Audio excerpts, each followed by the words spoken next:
بسم اللہ الرحمن الرحیم وَيَجُوزُ أَن يَتَزَوَّجَ الرَّجُلُ بِأُخْتِ أَخِيهِ مِنَ الرَّضَاعِ، اور جائز ہے کہ مرد اپنے رضائی بھائی کی بہن سے نکاح کرے، اپنے رضائی بھائی کی بہن سے نکاح کرے۔ یہاں پر بھی آپ من الرضاع کو دونوں میں سے کسی ایک سے یا دونوں سے جوڑ سکتے ہیں۔ اس طرح کہ اپنے رضائی بھائی کی نسبی بہن سے کر سکتا ہے، اپنے بھائی کی رضائی بہن سے کر سکتا ہے۔ دو بھائی ہیں، ان میں سے ایک بھائی وہ ہے جس کی کوئی رضائی بہن ہے، دودھ پیا ہے، تو یہ اس سے کر سکتا ہے۔ اور اپنے رضائی بھائی کی رضائی بہن سے ہر طرف سے رضاعت ہے، تینوں صورت جائز ہے۔ کیوں جائز کر لِأَنَّهُ يَجُوزُ أَن يَتَزَوَّجَ بِأُخْتِ أَخِيهِ مِنَ النَّسَبِ، اس لیے کہ جائز ہے کہ وہ نسب کے اعتبار سے اپنے بھائی کی بہن سے نکاح کرے۔ تو جب نسب کے اعتبار سے اپنے بھائی کی بہن سے نکاح کر سکتا ہے، تو پھر حدیث پاک کے مطابق ما یحرم من النسب یحرم من الرضاع ما یحرم من النسب، تو جب یہ حرام نہیں ہے تو رضاعت کے اعتبار سے بھی یہ رشتہ حرام نہیں ہوگا۔ نہیں آیا سمجھ میں اصغر؟ ہاں سنو نا، اب تم سوچ رہے ہو کہ بس ایک ہی ہے بھائی کی قسم، بھائی کی 3 قسمیں ہوں گی نا۔ حقیقی بھائی ماں باپ دونوں کے ایک ہوں، اخیافی بھائی ماں دونوں کی ایک ہو، باپ 2 ہوں، اللاتی بھائی باپ دونوں کا ایک ہو اور ماں الگ ہو، تو بھائی کہلائیں گے کہ نہیں؟ نسب کے اعتبار، نسب ہی کے اعتبار سے نہیں بھائی ہوئی ہے، چاہے اخیافی اللاتی جو بھی ہو۔ تو کہہ رہے ہیں کہ چونکہ نسب کے اعتبار سے کوئی اپنا بھائی ہو، اس بھائی کی بہن سے رشتہ کرنا جائز ہے، تو رضاعت کے اعتبار سے بدرجہ اولا یہ رشتہ جائز ہوگا۔ اب وہ کون سی صورت ہے دیکھیے، وہی نسب کے اعتبار سے بھائی ہو اور بھائی کی بہن ہو، اس سے رشتہ کر سکتے ہیں۔ کہہ رہے وَذَلِكَ مِثْلُ الْأَخِ مِنَ الْأَبِ إِذَا كَانَتْ لَهُ أُخْتٌ مِّنْ أُمِّهِ، اور وہ جیسے کہ باپ شریک بھائی، من الاب کا ترجمہ کیا کیجیے گا؟ باپ شریک، من الام جب آئے گا تو ماں شریک کہیے گا، اور وہ جیسے کہ باپ شریک بھائی، ماں دونوں کی ایک الگ الگ ہے مگر باپ دونوں کا ایک ہے۔ اذا کانت لہو اختم من امہ، جب باپ شریک بھائی کی کوئی ماں شریک بہن ہو، کوئی ماں شریک بہن ہو، جازا لأخیہ من ابیہ، تو اس کے اس باپ شریک بھائی کے لیے جائز ہے کہ وہ اس کی ماں شریک بہن سے نکاح کرے۔ کس سے نکاح کرے؟ اس ماں شریک یعنی اس کی اخیافی بہن سے وہ نکاح کرے۔ ان دونوں میں کوئی رشتہ نہیں رہے گا۔ اب اس کی مثال کیسے سمجھے؟ اس طرح سے دیکھیے، جیسے زید ہے نا، زید ہے، زید کی ماں کوئی ہے، اس کا ایک باپ ہے، پھر اس کے بعد زید کے باپ نے ایک اور خاتون سے رشتہ کیا۔ کس سے کیا؟ ایک دوسری خاتون سے رشتہ کیا، تو اس خاتون سے ایک لڑکا پیدا ہوا۔ بات سمجھا رہی ہے؟ زید ہے تو زید کی ماں الگ ہے، باپ وہی ہے، تو زید کے باپ نے ایک دوسری خاتون سے نکاح کیا، اب اس خاتون سے ایک لڑکا پیدا ہوا، تو اب زید اور یہ لڑکا، اس لڑکے کا بھی نام رکھ دیجئے خالد، خالد رکھ دیا آپ نے، تو یہ زید اور خالد، زید کی ماں دوسری، خالد کی ماں دوسری، مگر باپ دونوں کا ایک، تو اب یہ دونوں آپس میں کیا کہلائیں گے؟ باپ شریک بھائی بھائی، یہ اس کا باپ شریک بھائی، یہ اس کا باپ شریک بھائی۔ تو اب یہ خالد جو دوسری ماں سے ہوا، زید کی دوسری ماں، تو اس خالد کی کوئی اخیافی بہن ہے. اخیافی بہن کا مطلب کیا ہوا؟ ماں شریک، باپ شریک نہیں ہے. یعنی اس کی جو ماں ہے، اس ماں کا رشتہ کہیں اور ہوا تھا اور اس سے کوئی بچی پیدا ہوئی تھی، پھر اس کی ماں کا رشتہ یہاں ہو گیا زید کے باپ کے ساتھ. اب یہ پیدا ہوا تو ماں تو وہی ہے اور باپ جو ہے وہ ہے جو زید والا باپ ہے. تو زید کا باپ شریک بھائی ہو گیا خالد. خالد کی ماں شریک ہو گئی کون؟ جو پہلے شوہر سے پیدا ہوئی تھی، ہندا مثلا. تو خالد تو نکاح نہیں کر سکتا اس سے، خالد اس ہندا سے نکاح نہیں کر سکتا کیونکہ ماں میں شرکت ہے. لیکن زید اس سے کر سکتا ہے. زید کا اس سے کوئی رشتہ نہیں ہے، زید کا ہندا سے کوئی رشتہ نہیں ہے. ایسے ہی رشتہ بنے گا. اللاتی بھائی ہے، اس اللاتی بہن کی اخیافی بہن ہے. زید کے اللاتی بھائی خالد کی بہن ہندا جو اخیافی بہن ہے، ماں شریک ہے، تو زید اس سے نکاح کر سکتا ہے. تو یہ کہا جائے گا کہ زید نے اپنے بھائی کی بہن سے رشتہ کیا. مگر کیسے ہے وہ؟ زید نے اپنے اللاتی بھائی کی اخیافی بہن سے رشتہ کیا. تو ہے یہ رشتہ نسب ہی کے اعتبار سے تو یہ جائز ہے. تو پھر اپنے رضائی بھائی کی حقیقی بہن یا رضائی بھائی کی رضائی بہن سے یہ بھی رشتہ جائز ہوگا. چلیے وہ کلو سبی، تو اسی کو کہہ رہے ہیں. اور وہ جیسے کہ اللاتی بھائی جب اس کی کوئی اخیافی بہن ہو، ماں شریک بہن ہو، تو جائز ہے اس بھائی کے اللاتی بھائی کے لیے کہ وہ اس کی اس اخیافی بہن سے نکاح کرے. بھائی جب یہ اس کا بھائی زید خالد کا بھائی ہے تو خالد کی طرف سے بھی کہہ سکتے ہیں کہ زید خالد کا بھائی اور خالد زید کا بھائی، اور دونوں میں کون سا بھائی؟ اللاتی بھائی.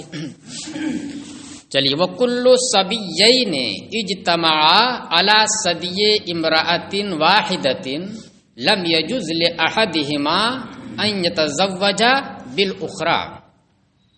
کریں ہر ایسے دو بچے جنہوں نے جو دونوں کسی ایک خاتون کے پستان پر جمع ہوئی، یعنی کسی ایک خاتون کا دودھ انہوں نے پیا. کہہ رہے لم یجوز لأحدہما ان یتزوج بالاخری، تو ان دونوں میں سے کسی ایک کے لیے جائز نہیں کہ وہ دوسری سے نکاح کرے. کیا کہہ رہے ہیں؟ سبیین. سبی کس کو کہتے ہیں؟ بچہ کو کہ بچی کو؟ سبا بچے، سبیہ سبی بچے کو کہتے ہیں اور بچی کو سبیہ کہتے ہیں. یہاں تسنیہ جو آیا ہے کس کا ہے؟ سبیہ کا ہے کہ سبی کا ہے؟ سبی کا ہے. سبیون کا تسنیہ کیا؟ سبیان. حالت نسبی میں حالت جری میں سبیین. سبیتن اگر ہوتا تو اس کا تسنیہ کیا ہوتا؟ سبیتین ہوتا. تو کہہ رہے ہیں کہ دو بچے کسی ایک ماں کی پستان پر جمع ہوئی، یعنی ایک ماں کا کسی عورت کا دودھ پیا، تو یہ دونوں آپس میں رشتہ نہیں کر سکتے ہیں. تو یہ تو اسے بھی نہیں کر سکتے. دو لڑکا لڑکے آپس میں رشتہ کر سکتے ہیں؟ تو اس کا مطلب ہے کہ یہاں پر کچھ جو ہے مجاز ہے، حقیقت نہیں ہے. وہ مجاز یہ ہے سبیین، سبی کا تسنیہ ہے، تو اس سبیین میں ایک سبیہ ہے. کیا اس سبیین میں ایک سبیہ ہے؟ جیسے قمرین، اس قمرین میں ایک قمر ہے اور دوسرا شمس ہے تغلیب کے طور پر نا. تو اسی طریقے سے یہاں پر بھی تغلیب کے طور پر سبیہ کو مغلوب کر دیا اور سبی کو غالب کر دیا، یہاں تک کہ سبیہ کے لیے بھی سبی ہی بول دیا گیا. جیسے قمرین میں شمس کو مغلوب کر کے قمر کو غالب کر کے شمس کے لیے بھی قمر کا لفظ ہی بول کر کے ملا کر کے قمرین کہہ دیا. بات سمجھ میں آئی؟ تو اس لیے سبیین جو کہا گیا اس کا مطلب کیا ہے؟ ہر ایسے دو بچہ بچی، یہ ترجمہ کیجیے تب سمجھ آ جائے گا. اس لیے کیا کرے کہ تو جائز نہیں ان میں سے ایک بچہ کے لیے دوسری اخرى، دیکھیے مؤنث ہے نا، بچی سے نکاح کرے. تو ایک مرد ایک عورت کی اس پر پستان پر جمع ہو جائے تو یہ دونوں کیا ہو گئے؟ آپس میں رضائی بھائی بہن ہو گئے. یہ بھی کوئی ضروری نہیں ہے کہ ایک ہی وقت میں دونوں نے پیا ہو. اجتماعتا سے جیسا کہ صبح ہوتا ہے نا اجتماع سے نہیں، بس ایک عورت کا دونوں کی جانب سے دودھ پینا پایا، زمانہ چاہے ایک ہو چاہے الگ ہو، جیسے اس وقت دودھ اتر رہا اسے، تو یہ بھی ہو سکتا ہے کہ اسی وقت دو بچہ اور بچی نے مل کر کے دودھ پیا، اور اس کے خلاف بھی ہو سکتا ہے کہ پہلی پیدائش میں زید نے پیا اور پھر دوسری پیدائش اس کی ہوئی، دودھ اترا تو جو ہے خالدہ نے پی لیا، تو یہ دونوں آپس میں زید اور خالدہ آپس میں بھائی بہن ہو جائیں گے، نہیں رشتہ کر سکتے ہیں۔ چلیے کہہ رہے ھذا ھو الاصل، یہی وہ ضابطہ ہے، کہیں بھی ضابطہ کیا ہے کہ اگر دو بچہ بچی کسی ایک عورت کا دودھ پیے جیسے بھی پیے تو اس ایک پر جمع ہونے کی وجہ سے یہ دونوں آپس میں بھائی بہن ہو گئے، رضائی بھائی بہن ہو گئے۔ اب زید نے کسی اور کا دودھ پیا اور خالدہ نے کسی اور عورت کا دودھ پیا، اپنی ماں سے ہٹ کر کے ہی پیا، مگر اب یہ دونوں آپس میں بھائی بہن نہیں ہوں گے۔ اس خاتون کے ساتھ دودھ پینے میں اور جو شریک ہوگا اس کا وہ بھائی بہن ہوں گے۔ چلیے تو اس کا ھذا ھو الاصل، یہ وہ ضابطہ کہیں بھی پایا جائے گا۔ لأن امہما واحدۃ، کیونکہ ان دونوں کی ماں ایک ہے۔ کون سی ماں؟ رضائی ماں۔ جس کا دودھ پیا وہ ماں ہو گئی، اس نے بھی اس کا پیا، اس کی بھی ماں ہو گئی، اس کی بھی ماں ہو گئی، تو جب دونوں کی وہ ماں ہو گئی تو دونوں آپس میں بھائی ہو گئے۔ فہما اخ و اخت، لہذا یہ دونوں بھائی اور بہن ہو گئے۔ چلیے ولا يتزوج المرضعۃ احدا من ولد التی ارضعت، اور کسی دودھ پینے والی بچی کے لیے یہ جائز نہیں کہ وہ جس عورت نے اسے دودھ پلایا ہے اس کے کسی لڑکے سے نکاح کرے۔ کسی دودھ پینے والی بچی کے لیے یہ جائز نہیں ہے کہ جس خاتون نے اس کو دودھ پلایا ہے اس کی کسی اولاد سے نکاح کرے، اس کے چاہے جس سے ہو وہ اولاد، کسی سے۔ اگر اس کا دودھ پی لیا مثلا خالدہ کا ہندا نے دودھ پی لیا تو اب خالدہ کے کسی بھی بچے سے ہندا کا نکاح نہیں ہو سکتا، وہ بھائی بہن ہو جائیں گے۔ وہی کہہ رہے ہیں اور کسی دودھ پینے والی بچی کے لیے جائز نہیں ہے کہ اس عورت کی کسی اولاد سے، کسی لڑکے سے، چونکہ ابھی ادھر پینے والی بچی ہے تو ادھر لڑکا ہی لائیے، حالانکہ ولد کا لفظ سب کے لیے بولا جاتا ہے نا، تو جائز نہیں ہے کہ وہ جس عورت نے اسے دودھ پلایا، التی ارضعت، جس عورت نے اسے دودھ پلایا ہے اس کے کسی لڑکے سے وہ نکاح کرے۔ کیوں؟ لأنہ اخوہا، اس لیے کہ وہ لڑکا اس کا بھائی ہوگا، وہ لڑکا اس کا رضائی بھائی ہوگا۔ ولا ولدا ولدہا، اور نہ اس کی اولاد کی اولاد سے نکاح کرے، نہ اس کی اولاد کی اولاد سے نکاح کرے۔ کیوں؟ لأنہ ولد اخیہا، کیونکہ اس کی اولاد کی اولاد کا مطلب اس کی اولاد بھائی ہو جائے گی، اولاد کی اولاد بھتیجا ہو جائے گی۔ کہہ رہے لأنہ ولد اخیہا، کیونکہ وہ اس لڑکی کے بھائی کا لڑکا ہو جائے گا، یعنی بھتیجا، اور بھتیجا سے نکاح نہیں کر سکتے ہیں، جیسے نسبی بھتیجا سے ویسے رضائی بھتیجا سے۔ ولا يتزوج الصبي المرضع اخت زوج المرضعات، اور جائز نہیں ہے کہ دودھ پینے والا بچہ جسے دودھ پلایا ہے کسی خاتون نے، وہ دودھ پلانے والی عورت کے شوہر کی بہن سے نکاح کرے۔ دودھ پینے والا بچہ جسے کسی خاتون نے دودھ پلایا تو اس کے لیے یہ جائز نہیں کہ دودھ پلانے والی جو اس کی ماں ہے، مانا ہو گئی جس نے دودھ پلایا، دودھ پلانے والے کے شوہر جو باپ ہوگا اس کی بہن پھوپھی ہو جائے گی۔ باپ کی بہن کیا ہو جاتی؟ پھوپھی۔ رضائی باپ ہے تو رضائی باپ کی بہن کیا ہے؟ پھوپھی، تب بھی ہوگی رضائی پھوپھی۔ نہیں کر سکتا وہ، کیوں؟ لأن امتہ من الرضاع، کیونکہ یہ کیونکہ یہ اس کی رضائی پھوپھی ہے، لأنہا امتہ من الرضاع۔ چلیے یہ بات ختم ہوگی۔ اب آگے مسئلہ آ رہا ہے کہ دودھ پیا، اب تک مطلق تھا کہ دودھ پیے ہے نا، یہ آ رہا تھا، ایک قطرہ بھی پی لیا تب بھی ہو جائے گا۔ اب آگے بحث آ رہی ہے کہ اگر اس عورت کا دودھ کسی اور چیز میں ملا دیا جائے، پانی میں ملا دیا جائے، دوا میں ملا دیا جائے، تیل میں ملا دیا جائے اس طریقے سے، تو پھر ایسی صورت میں کیا مسئلہ ہے؟ تو دیکھیے، تو سب بات رہی اس خالص دودھ پیا ہو، چاہے ایک قطرہ ہی پیا ہو، اس کا حکم ہے. لیکن اگر ملا دیا گیا ہو تو اب یہاں سے اس کا حکم شروع ہو رہا ہے کہ وَإِذَا اخْتَلَطَ اللَّبَنُ بِالْمَاءِ وَاللَّبَنُ هُوَ الْغَالِبُ تَعَلَّقَ بِهِ التَّحْرِيمُ. اور جب دودھ پانی سے مل جائے اور دودھ غالب ہو، زیادہ ہو دودھ، تو اس سے تحریم متعلق ہوگی. وَإِنْ غَلَبَ الْمَاءُ، اور اگر پانی غالب ہو، لم يتعلق به التحریم، تو تحریم اس سے متعلق نہیں ہوگی. پانی میں مل گیا تو اگر دودھ غالب ہے تو ٹھیک ہے، اور پانی کا غلبہ اگر ہے تو پھر تحریم اس سے متعلق نہیں ہوگی. خلافاً للشافعی، برخلاف امام شافعی کے. ہوا یقول، وہ یہ کہتے ہیں کہ انہ موجود فیہ حقیقتاً، دودھ اگر مغلوب ہو گیا پانی میں جا کر کے، تو اب یہ تو نہیں کہا جا سکتا کہ دودھ ہے ہی نہیں اس میں، دودھ تو حقیقتاً موجود ہے نا اس میں. ایک قطرہ بھی آپ نے پانی، ایک بالٹی پانی میں ڈال دیا تو کہا جائے گا نا دودھ اس میں ڈالا گیا ہے. دودھ وہ کہ کہہ سکتے ہیں کہ نہیں دودھ اڑ گیا ہاں بھاپ بن کر کے پانی پاتے ہی نہیں نہ ہوگا. بھائی آگ کے پاس جائے تو اڑ سکتا ہے، لیکن پانی میں جائے گا تو اور محفوظ ہو جائے گا، اسی میں مل جائے گا اس میں. لیکن موجود ہے کہ نہیں حقیقتاً؟ تو امام شافعی کہتے ہیں کہ دودھ تو اس میں حقیقتاً موجود ہے، اور جب حقیقتاً موجود ہے اسی کو بچہ پی رہا ہے تو رضا ثابت ہو جائے گی اس سے.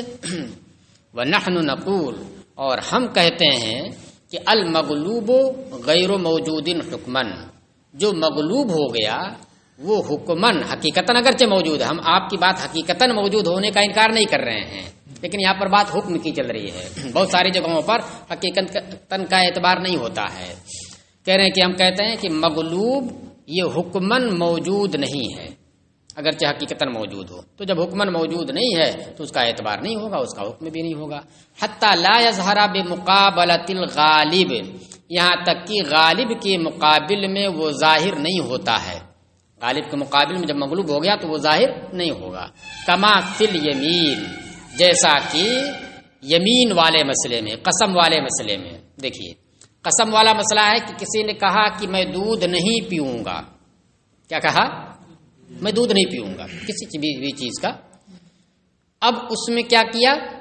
دودھ پی لیا، وہ دودھ جس میں پانی ملا ہوا تھا، دودھ جس میں پانی ملا ہوا تھا. تو اگرچہ پانی زیادہ ہو دودھ کم ہو، جب بھی حقیقتاً دودھ تو ہے اس کے اندر، یہ نہیں ہے تو حقیقتاً دودھ پینا پایا بھی جا رہا ہے. تو اگر پی لے، پانی زیادہ ہو دودھ کم ہو، تو حقیقتاً پینا پائے جانے کی وجہ سے حانث ہونا چاہیے کہ نہیں ہونا چاہیے؟ لیکن حانث نہیں ہوتا ہے. تو کیا ہوا یہاں پر؟ یہ نہ ہوا کہ مغلوب کا اعتبار حکمن نہیں کیا گیا. تو اسی طریقے سے یہاں پر بھی مغلوب کا اعتبار حکمن نہیں کیا گیا، اگرچہ حقیقتاً موجود ہے وہ. چلیے، وَإِنِ اخْتَلَطَ بِالطَّعَامِ لَمْ يَتَعَلَّقْ بِهِ التَّحْرِيمُ وَإِنْ كَانَ اللَّبَنُ غَالِبًا عِنْدَ أَبِي حَنِيفَةَ. یہ تو رہی بات پانی سے ملنے کی. تو امام صاحب نے کیا کہا کہ پانی سے اگر ملے اور پانی مغلوب ہو، دودھ غالب ہو تو تحریم متعلق ہوگی، اور اگر پانی غالب ہو جائے تو تحریم متعلق نہیں ہوگی. اب مسئلہ آ رہا کھانے سے مل جائے، کھانا ہے، دودھ اس میں ڈال دیا حلوہ بنا کے، اور یا بسکٹ بنا دیا، بسکٹ میں دودھ بھی ڈال دیا عورت کا، اور اس کے بعد بچے کو کھلا دیا. تو کہہ رہے ہیں کہ دوا میں، یہ کھانے میں اگر مل جائے وہ لم یتعلق بھی تحریم، تو تحریم اس سے متعلق نہیں ہوگی اگرچہ دودھ غالب ہو. امام صاحب کے نزدیک پانی میں ملا اور دودھ غالب ہے تو اعتبار کرتے ہیں حرمت کا، اور اگر کھانے میں دودھ مل گیا تو پھر ایسی صورت میں چاہے دودھ کیوں نہ غالب ہو اس کا اعتبار نہیں کیا جائے گا، اس سے حرمت ثابت نہیں ہوگی. وقالا اذا کان اللبن غالبا یتعلق به التحریم. صاحبین نے کہا کہ جب دودھ غالب ہو کھانے میں ملنے کے بعد تو تحریم اس سے متعلق ہوگی. یعنی جیسے پانی میں حکم تھا وہی حکم صاحبین یہاں پر بھی دیتے ہیں، کوئی فرق نہیں کرتے کھانے سے ملنے میں اور پانی سے ملنے. قال، صاحب ہدایہ کہتے ہیں، قالا کا فاعل کون ہے؟ المصنف. قولهما فيما اذا لم تمسه النار، صاحبین نے جو یہ بات کہی ہے کہ دودھ اگر غالب ہو تو تحریم اس سے متعلق ہوگی اور اگر غالب نہ ہو تو متعلق نہیں ہوگی، تو صاحبین نے یہ جو بات کہی ہے یہ مطلق نہیں ہے۔ قولہما فیما، صاحبین کا قول اس صورت میں ہے، تحریم متعلق ہونے کی جو بات کہی انہوں نے صاحبین نے، یہ اس صورت میں ہے جبکہ آگ نے اسے نہ چھوا ہو، یعنی ایسا نہ ہوا ہو کہ میدے میں ڈال دیا، سوجی میں ڈال دیا دودھ کو، اس کے بعد پکا دیا ہو، نہیں، بس وہی سی کچا ہو۔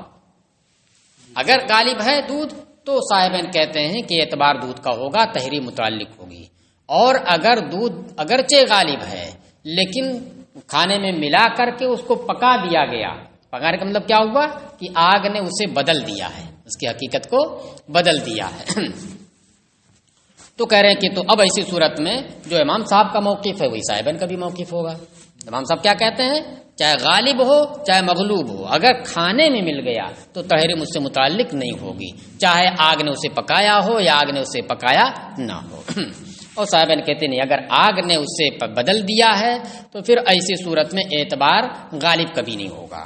کہہ رہے قولہما فیما اذا لم تمسہ النار، صاحبین کا قول اس صورت میں ہے جبکہ آگ نے اسے نہ چھوا ہو اور دودھ غالب ہو تو تحریم متعلق ہوگی، اور اگر غالب ہو دودھ اور آگ نے اسے اپنا کام کر دیا ہو تو امام صاحب کے طریقے سے بھی کہتے ہیں کہ غالب ہونے کے باوجود بھی اس کا اعتبار نہیں ہوگا۔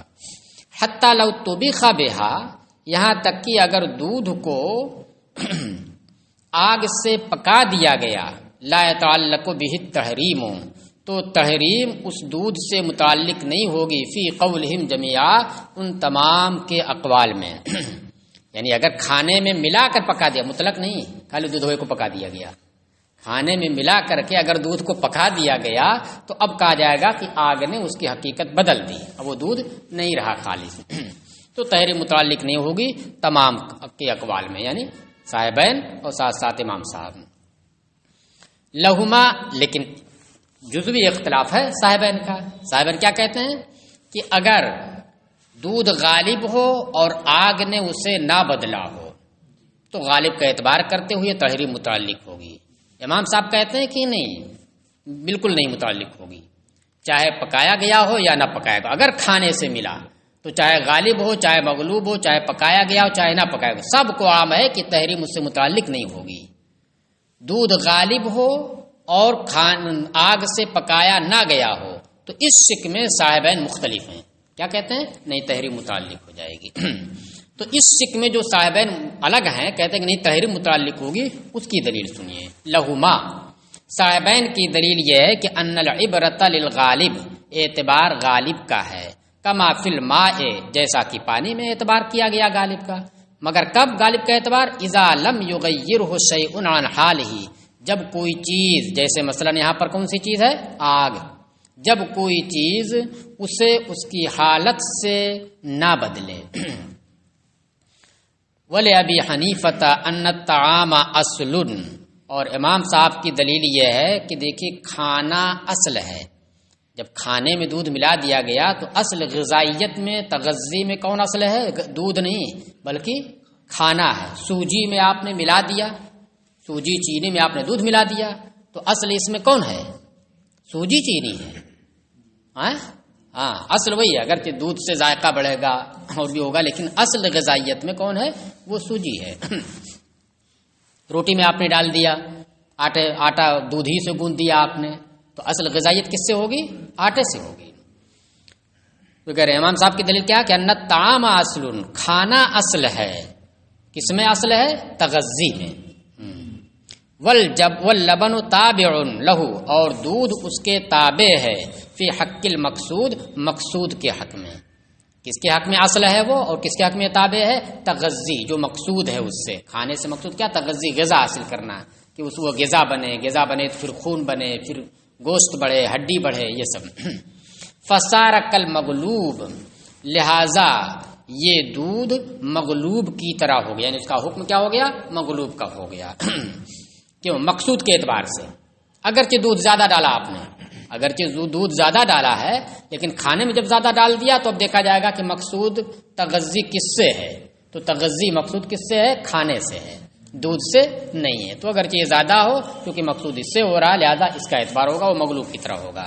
ولا معتبر بتقاطر اللبن من الطعام عنده هو الصحیح۔ اب دیکھیے امام صاحب سے ایک روایت یہ منقول ہے، بعض علماء نے یہ کہا کہ امام صاحب کے نزدیک یہ ہے کہ اگر غالب ہو دودھ کھانے میں ملانے سے اور جب لقمہ اٹھائے یا لقمہ اس کے منہ میں ڈالا جائے بچے کے، چونکہ بچے ہی کی بات ہو رہی نا، وہ تو اٹھائے گا نہیں اٹھا سکتا ہے، 1-2 سال کا ہے تو اٹھا ہی سکتا ہے، ہاں اٹھا سکتا ہے 2 سال کا بچہ۔ چلیے بہرحال لقمہ جب اٹھائے وہ کھانے کا جس میں دودھ ملا ہوا ہے، تو اگر اس طریقے سے دودھ غالب اور ملا ہوا ہے جب اٹھائے تو دودھ کا قطرہ ٹپکے، دودھ کا قطرہ اگر ٹپکے تو تحریم متعلق ہو جائے گی۔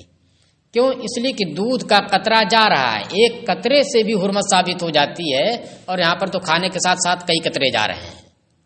تو بعض علماء نے کہا کہ امام صاحب کے نزدیک یہ ہے، لیکن صحیح ہے کہ اس کا کوئی اعتبار نہیں۔ وہی کہ ولا معتبر بتقاطر اللبن من الطعام، اور کھانے سے امام صاحب کے نزدیک کھانے سے دودھ کے ٹپکنے کا کوئی اعتبار نہیں۔ معتبر یہ مصدر میمی ہے، اعتبار کے معنی میں، اور امام صاحب کے نزدیک کھانے سے دودھ کے ٹپکنے کا کوئی اعتبار نہیں۔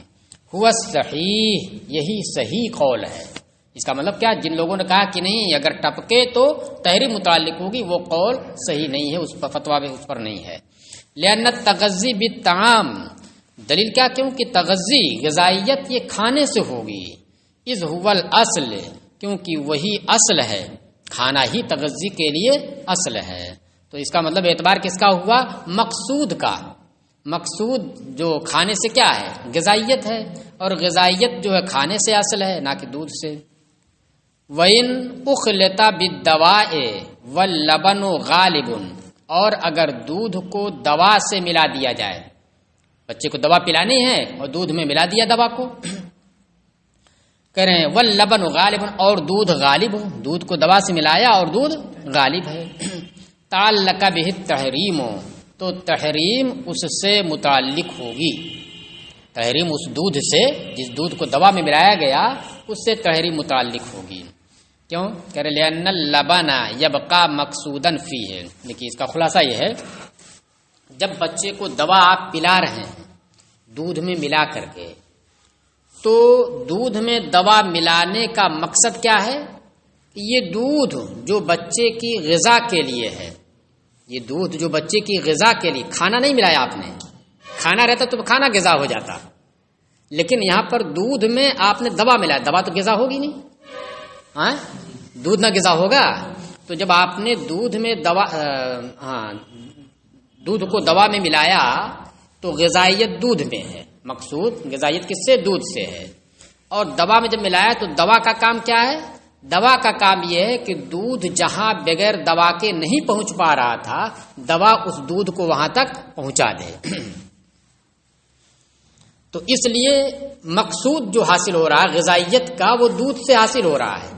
کب؟ جب دوا میں آپ ملائیں گے، اور جب کھانے میں ملائیں گے تو مقصود غذائیت کا کس سے ہوگا؟ کھانے سے ہوگا۔ تو اس لیے فرق ہے۔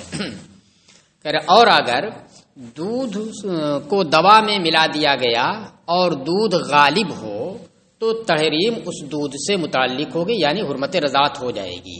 لأن اللبن یبقى مقصودا فیہ، اس لیے کہ دودھ اس صورت میں مقصود ہو کر باقی رہتا ہے، یعنی جو غذائیت اس سے مقصود ہے وہ اس صورت میں جب دوا کے ساتھ ملائیں گے تب بھی وہ غذائیت اس سے مقصود رہتی ہے۔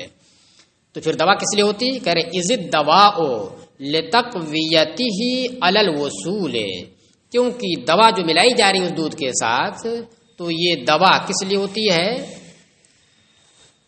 منزل تک پہنچنے پر دودھ کو تقویت دینے کے لیے ہے، دودھ کو جہاں پر پہنچانا ہے وہاں پر پہنچانے کے لیے دوا ملا دی جاتی تاکہ اس کو تقویت دے دے اور دودھ وہاں تک پہنچ جائے۔ کہاں تک پہنچ جائے؟ جہاں تک اس صورت میں بغیر دوا کے نہیں پہنچ پا رہا ہے۔ تو مقصود کس سے حاصل ہو رہا ہے؟ دودھ سے حاصل ہو رہا ہے۔ چلیے کہ وَإِذَا اخْتَلَطَ اللَّبَنُ بِلَبَنِ الشَّاةِ، اور جب عورت کا دودھ بکری کے دودھ سے مل جائے، وَهُوَ الْغَالِبُ، اور وہی غالب ہو، یعنی عورت کا دودھ غالب ہو بکری کے دودھ پر، تعلق بہ التحریم، تو تحریم اس سے متعلق ہوگی۔ وَإِنْ غَلَبَ لَبَنُ الشَّاةِ، اور اگر بکری کا دودھ غالب ہو، لم يتعلق بہ التحریم، تو تحریم اس سے متعلق نہیں ہوگی۔ یہ اعتباراً للغالب کما فی الماء، غالب کا اعتبار کرتے ہوئے جیسا کہ پانی میں ہے۔ پانی میں ہی نہ آیا تھا اوپر، پانی میں مل جائے تو یہ کہا گیا تھا کہ اگر پانی غالب ہے تو تحریم متعلق نہیں ہوگی، دودھ غالب ہے تو متعلق ہوگی، اسی طریقے سے یہاں پر بھی ہو گیا۔